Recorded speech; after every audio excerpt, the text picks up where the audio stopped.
Welcome, everyone, to the 49th discussion of The Smart World Around Us, a podcast by Smart-EDU Hub. Today, we're diving into a really important topic, how we can spark and support youth entrepreneurship, especially within public organizations.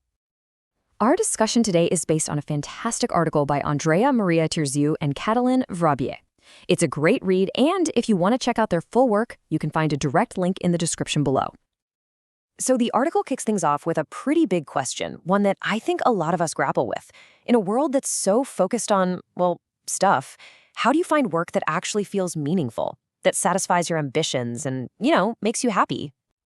That question really sets the stage perfectly for this modern challenge. It's something that affects young people trying to figure out their careers, for sure, but it also impacts the public sector that's there to serve them. It's pretty clear we need some new ways forward. And the stakes here are really, really high. We're not just talking about abstract ideas. We're dealing with high unemployment, a real need for economic growth, and a whole generation looking for work that's more than just a paycheck. They want to be motivated, to feel happy. This is a huge opportunity to drive some serious progress.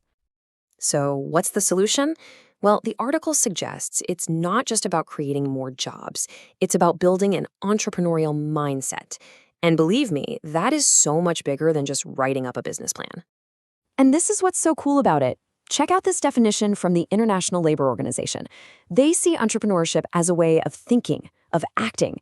It's not just about starting a business. It's about taking the initiative, managing risks, developing new ideas, skills that are, frankly, valuable absolutely anywhere.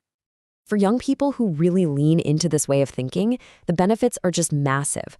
We're talking about building real self-confidence, learning crucial life skills, and at the end of the day, finding a much deeper sense of purpose and belonging in what they do. And it doesn't stop with the individual. This is what's so amazing, that success creates this ripple effect across all of society. Young entrepreneurs, they create jobs, they push innovation, and they become these incredible role models, which drives growth for everyone. It's a classic win-win situation. Okay, but let's get real for a minute. As great as all this sounds, it's not exactly a walk in the park. The article is very clear that there are some major barriers standing in the way. The journey from that light bulb moment, that great idea, to actually making it happen, it's almost never a straight line. And for young people, that road can be especially bumpy. First off, you've got the social hurdles. I mean, can you imagine having this world-changing idea, but nobody takes you seriously just because you're young? Or maybe your family isn't supportive, or you live in a culture where the fear of failure is so strong it just suffocates new ideas.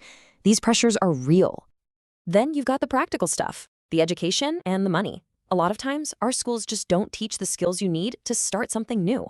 And even if you have the skills, trying to get a business off the ground with no savings or access to funding, it's just incredibly tough, especially when getting a loan feels like navigating a maze.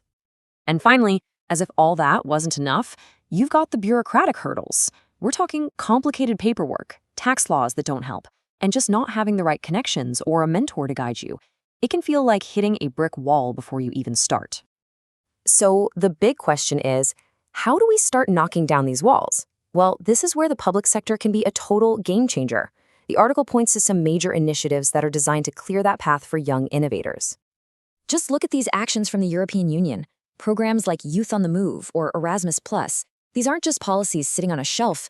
They are real, comprehensive plans to tackle those barriers we just talked about, providing support for education, training, and creating a culture where innovation can actually thrive. And this all leads us to what is maybe the most important takeaway of this whole discussion. Supporting young entrepreneurs isn't a handout. It's not a cost. It is a powerful, powerful investment in our collective future.